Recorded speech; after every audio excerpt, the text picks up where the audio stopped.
Lots of anger, but little action at the UN Security Council. Yet again, it's failed to reach a consensus on how to respond to Saturday's suspected chemical attack in Syria. You do not want to hear the fact that no traces of a chemical attack were found in Duma. This is something along the lines of March Madness. History will record that on this day, Russia chose protecting a monster over the lives of the Syrian people. Russia vetoed a U.S.-drafted resolution that would have condemned the attack. Its own resolution also failed to pass. U.S. President Donald Trump canceled his first official visit to Latin America to focus on a Syrian response, the White House says. Yesterday, he promised to reveal that response within hours.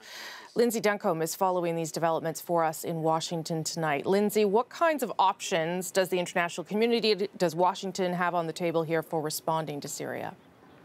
Well, when we look at the military options, Rosie, there certainly are difficulties associated with all of them. One of the things we're hearing a lot about tonight is the idea of another strategic strike, something along the lines of what Donald Trump did last year by ordering missiles to take out the air base where officials believed the chemical weapon attack was launched from. And that is problematic because the message that is supposed to be sent with something like that is that chemical weapons won't be tolerated. And with Assad still using chemical weapons, then you have some calls tonight for a larger response that would see more targets and potentially the involvement of other nations. But the big fear there, Rosie, is escalation, especially when you look at who Syria's allies are, Iran and Russia. And that has the potential danger of spilling the conflict over into other areas. The United States has the air power, the ability to take out the Assad regime,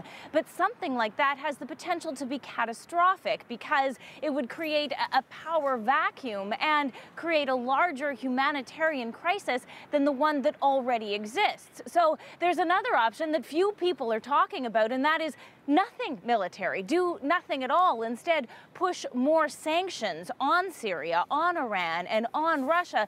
But certainly with the kinds of things that we've been hearing from Donald Trump over the past days, I don't think that's likely. Okay, now, obviously, this president talks a lot about domestic policy, America first. So getting involved in this sort of geopolitical chess game seems to go against that. What's at stake for him?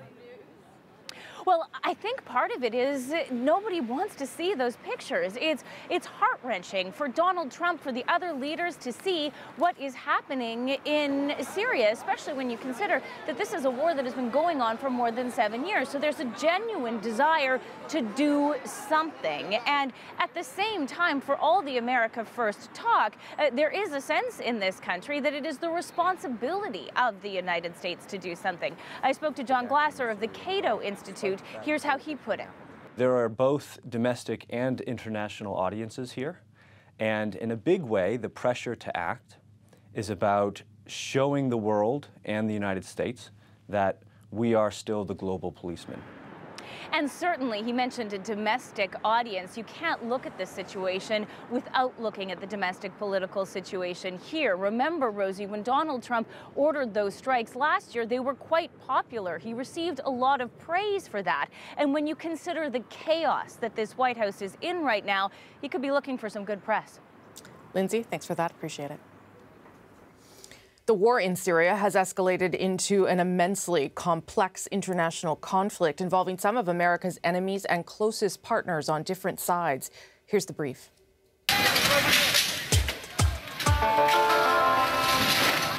It was 2011 when anti-government protests began. Violence escalated quickly and the country descended into civil war. 7 years on, heavy fighting has destroyed much of the country. Different groups are trying to take control of Syria. The fighters, known as rebels, are against this man, Syrian President Bashar al-Assad, and the soldiers who support him. The situation is even more complicated because other countries have also gotten involved in the conflict. The Syrian government's key supporters are Russia and Iran, while the U.S., Turkey, and Saudi Arabia back the rebels. Many say it is a proxy war for those nations and different factions. And it's horrible. We can't let that happen. The U.S. blames the Syrian president for a lot of what's going on. Donald Trump says Assad used chemical weapons to kill many of its people.